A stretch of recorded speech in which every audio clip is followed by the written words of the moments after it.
My close friend, June Walbert, who passed away about 11 years ago, was the previous owner, if you will, of the relationship. So she used to always come to AWAG each year, and she'd come back, and she was always excited about it, excited about the energy of the people there, the engagement there. And so I can still remember one year I'm saying, "Hey, June, I'll go do AWAG." And she's like, "Oh, no, you won't. Oh, no, you won't." So unfortunately, it was her passing that put me in the driver's seat in terms of joining you all and being able to come out and be a part of AWAG. But it's been an amazing experience.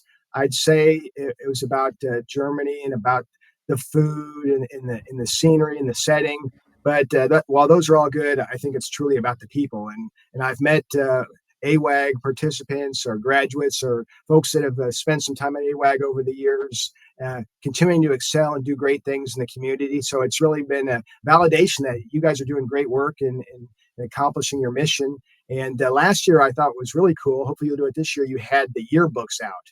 And so there was some great history there in terms of folks that had walked before you through AWAG. And I ran into, as I was going through the pages, one of my classmates at West Point's wife was in the picture. So I sent her a note and said, "Hey, look, check this out. Here you are back, 20 years ago." And but curiously, you see those connections. She has an organization, Council of Military Spouse Clubs, where she's the CEO for. So that was a relationship that we picked up, and Staci was going to move forward with going in terms of supporting another organization. And where did it all originate? In some form or fashion from AWAG. So love AWAG. Really excited to turn it over to Staci. And like I said, I think from a USAA perspective, it just makes a heck of a lot of sense for us to have a military spouse, somebody who's walked in your shoes, representing USAA and connecting with you and continuing to carry the torch forward. Because I think USAA has been there not for 69 years, but maybe for at least 20 years in terms of our support for AWAG. Well, JJ has certainly shared the excitement and what a great opportunity it is. And like he said about the people, as a military spouse, I've been a military spouse for 27 years. We were stationed in Italy, and I got to travel to Italy on personal travel. And I know that the area is just beautiful and it just brings everyone together. But what I do miss at that time is I wasn't connecting with a lot of spouses. So to know that something like AWAG is out there connecting spouses in what can be a challenging time. I mean, European duty often sounds glamorous and all of those fun things, and it is, but there can be some lonesomeness. There can be some, of course, language barriers, some cultural barriers, and I just love everything that AWAG stands for, and I'm just really excited to see it in person and to connect with each of you and just really learn as much as I can from JJ, learn as much as I can from each of you, and help USAA continue to support the relationship. So I'm a lucky. What programs and services does USAA offer to our military community as a whole, and anything specific that you want to share about military spouse programming? Yeah, absolutely. Well, Europe's a tough market, but of course we do offer, our traditional programs, auto, and we do have several property insurance opportunities through USAA. But what we're probably kind of most excited to share is some what we call 3P. And this is essentially goes beyond renter's insurance. And that is specifically for our European market. So what's great about it is there's no deductible. It's insuring those things like deployments, your travel, e-bikes, things that we're doing in Europe, and it's exclusively for that audience. So it's certainly filling a gap. Again, I know when I lived there, we had some bumper car issues. Italy likes to say that street lights are strictly for suggestion. So until you learn that as an American driver, we had a few, let's just say I didn't have any mirrors on my car by the time that we left Italy, and USAA was there to help out with that. And then also on a personal note, I did actually have my purse stolen when we were traveling, and USAA, my renter's insurance, was able to come through from that, but it wasn't nearly as good as it is now with 3P. So had I had 3P, it would have been an even better experience to get those goods and services, or goods and that experience I had, which was a scary experience. But USAA was there for me 20 years ago, and I'm glad that they've taken the European military experience and just gotten even better with, no deductible and insuring kind of some of those items that, like an e-bike, something that you would have and use often in Germany, and making sure that that's covered for our service members and their families. Or golf clubs. I mean, not showing any personal bias, yes, but golf clubs would be something to be covered there too. And the cool thing is, because we are rolling that out in Europe, so it's actually, Europe is the first place we have offered that particular policy. We have got some folks that own that policy, own that product, and they're going to join us at AWAG and be able to talk to attendees and get a sense and get some feedback from them on what they like about it, what they don't, what they might change. But we also talked them into doing a little bit of giveaway to get some promotion behind it. So give them a little opportunity to talk about the protection, but also a giveaway you all have helped us with, Maria. We are very excited, and thank you for sharing your personal experiences. And my next question is, what else can our attendees look forward to? You talked about the program giveaways, which is very exciting. What else does USAA have up their sleeves to bring in and present? So we're lucky to be able to provide some training and some seminars. So I will specifically be talking about transition. So transition through the spouse's lens. My service member, a Marine, recently transitioned within the last couple of years. And even after 27 years of marriage, even after multiple combat deployments, I've worked in the industry, if you will, right? I've been in, family programs and whatnot. It was tough. It really was tough, and it was unexpectedly tough. So I'm going to give a little taste of that in my seminar, and hope you can join me to learn a little bit about that. Maybe ease some of your concerns as you're maybe transitioning soon. And then I would love to hear from, of course, everyone in the audience about their experiences. Maybe we can kind of come together as a group and I don't know if we'd find a solution to all of our problems, but maybe we'll find some commonality. So, and then JJ's got some other goodies on tap. Well, speaking of solutions, I think one of the things that really makes AWAG valuable for USA as an enterprise is just the ability to have the sensing sessions that we've had for the last few years, where this year we're blessed to have the leader of our international team joining us again. So both Europe, the Pacific, again, anything outside the U.S., Fiona owns, and she's going to be there. And it's pretty neat to see how in what high regard she holds military spouses. So she's got military spouses on her team. I think there's some in Frankfurt, some in London.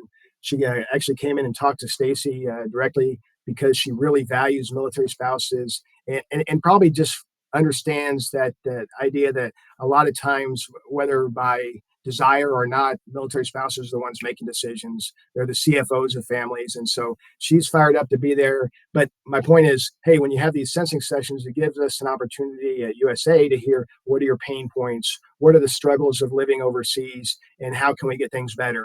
And over time, a lot of the same things have come up, but there's also been incremental change that I feel like I can trace back to the conversations that we've had with attendees at these sensing sessions. So I'm excited about that. And of course, I'll do a couple classes on money. That's a whole longer story that I really can't go into. But one of the things I wanted to do is kind of a look back since I began in terms of AWAG. I wanted to check out all the progress that people have made from a financial perspective.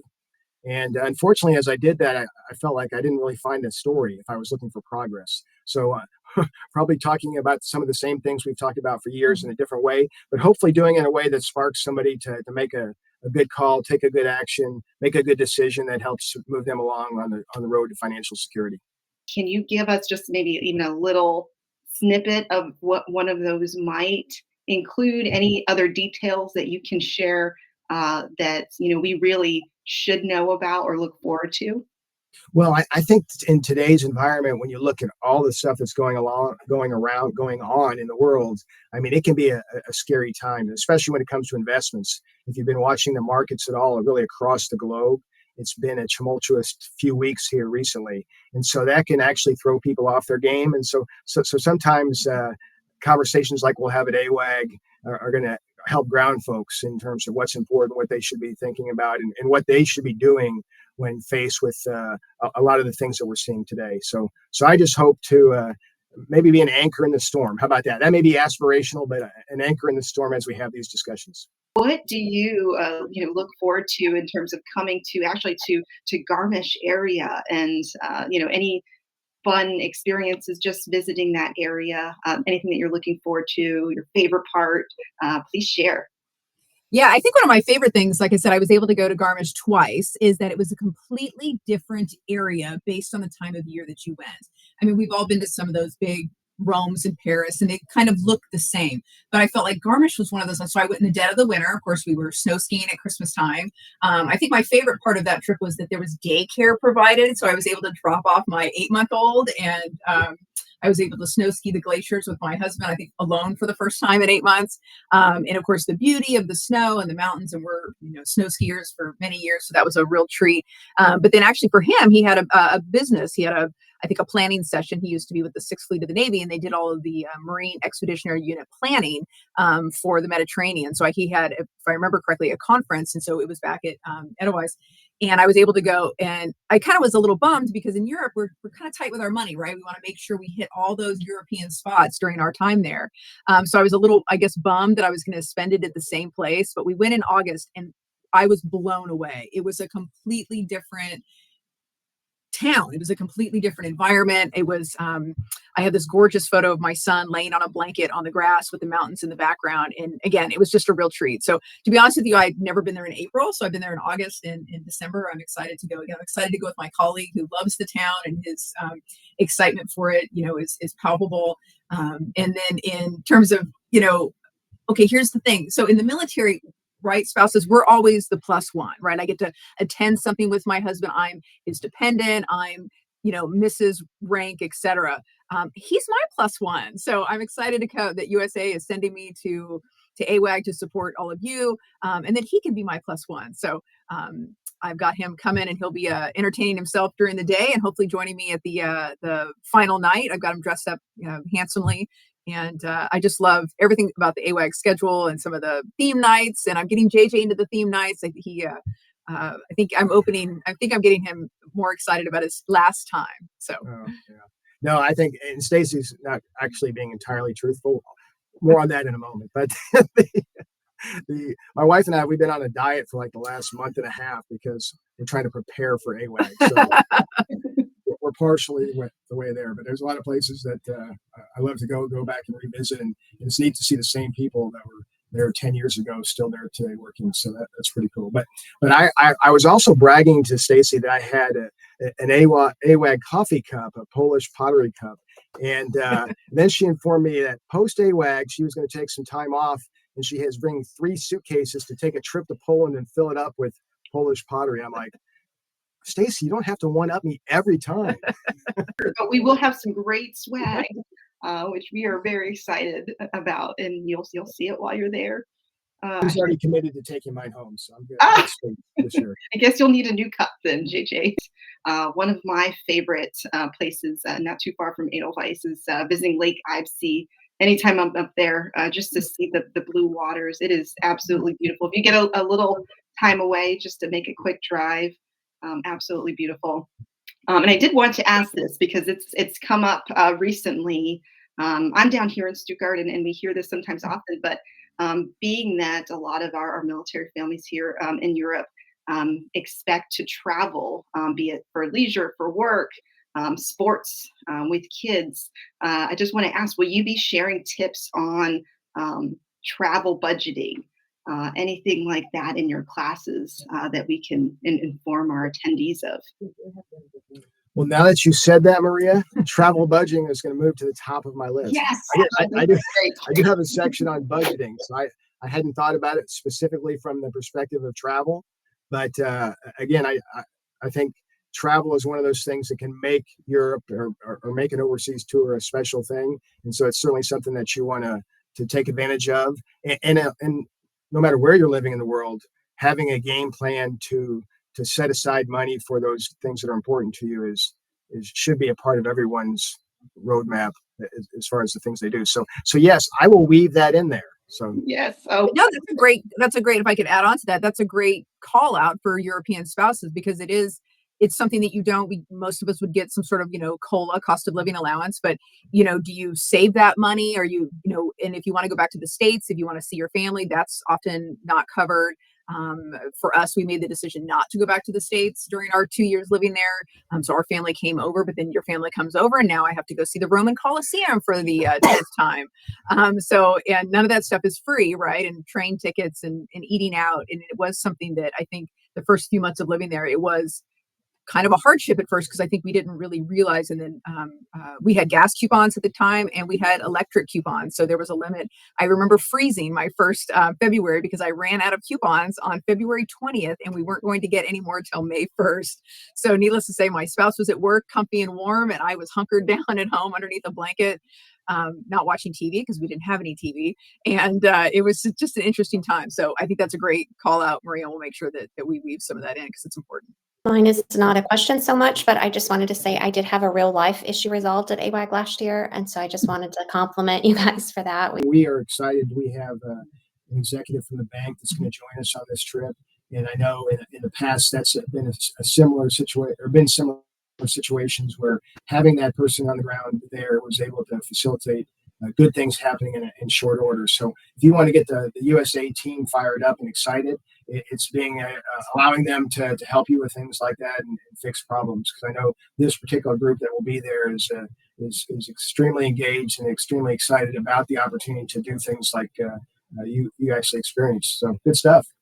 And I'm also in the middle of my PCS back to the States. So I wanted to bring up and see if maybe you had any tips or ideas for folks, especially this is truly our first PCS, our first duty station. We didn't move over here with a ton, but in Europe, we've acquired many treasures.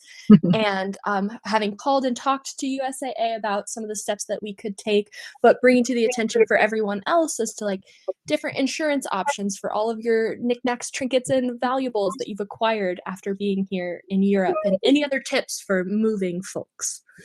Well, that would be the first one, is making sure that you're adequately covered. So it sounds like you've done that. So that's a win. But one of the things I didn't know about moving is that you could actually request a special pack. So I was very into my Polish pottery, as JJ has alluded to already. So instead of just having that wrapped in paper, I actually requested to have it individually bubble wrapped. They didn't like that idea. They don't want to do that, but it is something that you can request. So if you have things that mean something particularly to you, certainly ask for a special pack. That might be old news for some, but it was new to me at the time. And then old news for probably many of you is obviously documenting. So pictures are great. Get out those cell phones and document. So Yeah, no, I just hammer home the point about insurance. We were actually up at Fort Cavazos like just a couple weeks ago for a Mill Spouse Fest event. And it turned out that a warehouse housing all the military property that was coming in and being forwarded to final duty stations or there burned down. And so when you think about having a renter's policy, how important that can be, sometimes people get a little bit upset because, you know what, it's not going to cover things typically that are broken in shipping. But in a situation like that, where something was lost, or in this case, burned to the ground, having that type of policy is a difference between making something where those treasures are gone, both a emotional event as well as a financial one. So I drive home the point you mentioned about insurance. Go to usa.com/PCS. So my folks in the advice area are going to give me a pat on the back there, because that's our hub for advice and checklists and things like that related to PCS.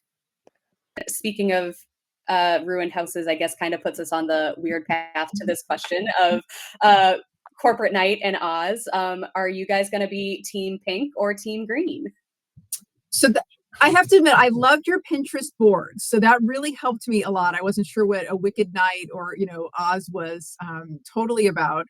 So I think I'm doing a little both. I'm wearing a little pink and green. My 17-year-old daughter, I was ironing a skirt, and my 17-year-old daughter was like, "Mom, what are you doing?" So needless to say, it's a fun skirt. So probably a little bit out of my comfort zone. And I'm trying desperately to get my colleague JJ here into some pink pants. But I'll leave that up to a surprise. I can't say that he is or is not going to show up in pink pants, but I'm pushing for it. So do we have to pick a team? Do we have to pick team? No. Both, because I think JJ and I like to be, Switzerland. We want to be neutral. We're probably team pink and green. Well, I'm super excited to see what you come up with. That's one of my favorite parts, is kind of just getting to have fun and connect with people. So we're excited. We're looking forward to it. Thank you. My question would be for the gala at the end, what would be appropriate attire for me? My question to you all.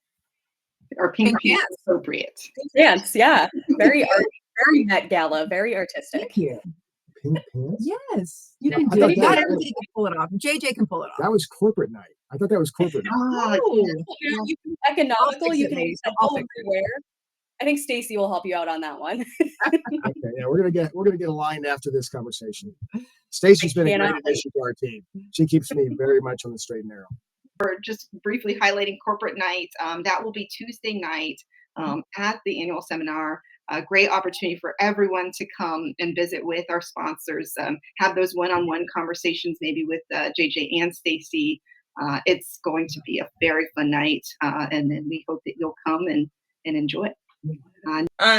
I just wanted to say that I've had some issues, but I just say praise that whatever we've worked on at the past few AWAGs have been resolved, and it's been encouraging because I know we go through ups and downs living abroad, and we have difficulty buying X, Y, and Z. And I just want to say that when you hear positive and negative. I'm really grateful that you take both of it and you work with us. You don't just say, you take our advice and leave. You really value the customer service. So I'm grateful for that. And again, that would be a message I would love for you to share with Fiona and share with our team when they are here. Because what I want them, and what I believe, is there's a lot of value in being able to not necessarily just have somebody walk by a booth at a huge event, but to spend more time like we're able to at AWAG with you, have those sensing sessions, be available in the hall to talk to members. And to me, there's a lot of value there. So those kind of stories can make a difference. So don't stop sharing now. Well, and a quick plug to our military affairs leadership team. Like, they really saw a gap in not having a military spouse on our particular team here at USAA. It's a position that we had a while back. They decided to bring it back and then kind of tweak it a little bit for today's day and age. So the fact that I've been in this position for just a few months really, I think, drives home the point that USAA really does know what it means to serve, because they're listening to my voice when I hear from people like yourself, my own personal experience, my friends. I can say, hey, this is a real pain point. We have to fix this. So no, absolutely. Never apologize for giving us good, bad, or ugly feedback. We're only going to get better as a company when we hear that. So, and I can tell you that our leadership is absolutely open to hearing and changing anything that's literally humanly possible. Sometimes it's a process that takes longer than we would like to. But I can't say for a minute that there isn't one person that works here at this company that doesn't want to make a positive change and improve the lives of military families. Is there anything else that you would like to add in preparation for annual seminar, or before we see you there? On my end, I would like somebody to vouch for me and letting Staci know that La Baita is a pretty darn good place to eat. She thought I was throwing landmines out there so that maybe she would get food poisoning or something. But I told her this is a great place. We love it. My wife loves it, and she would love it. And she was a little skeptical. So anybody? The only unfortunate downside of AWAG, if you could call it that, because you're wrapped up in AWAG magic, is I think I've been to Garmisch so many times now, and I've made it to like 1 or 2 restaurants. I don't think I've actually been to Garmisch because of how you're in the AWAG bubble. But that is, Miss June did put that on the list of attendee recommendations this year. And if you know Miss June, you know she would not recommend something if it was not the top of the top. There you go. Okay, Jays. But I just want to say, I know this is often an additional work than your full-time parents, spouses. You are working overseas for various companies, organizations. You're trying to keep up your career. I have a Marine spouse friend that's in the UK, and she is still trying to work for her nonprofit that's here in the States. She's trying to do some influencer, and she has 3 kids, and she has a spouse. And so anyway, for those of you that are volunteers with AWAG, or it's an additional duty, just thank you. I just, that comes from a place of, I'll be selfish for a minute. I've been there and working the really long hours. And like you said, you've been to Garmisch dozens of times, and you haven't, been dining out. So that's just a testament to how the long hours are. And once we all leave the conference, you guys are cleaning up, prepping, taking care of those 27 notes for the people that came at you with all those questions, and fixing the next day's potential issues. So from the bottom of my heart, just thank you for what you guys do, because this is a really impactful, I can see that already without even attending, that it's an impactful program. Thank you so much for that, Staci. It's very much appreciated. Thank you both for answering all of our questions.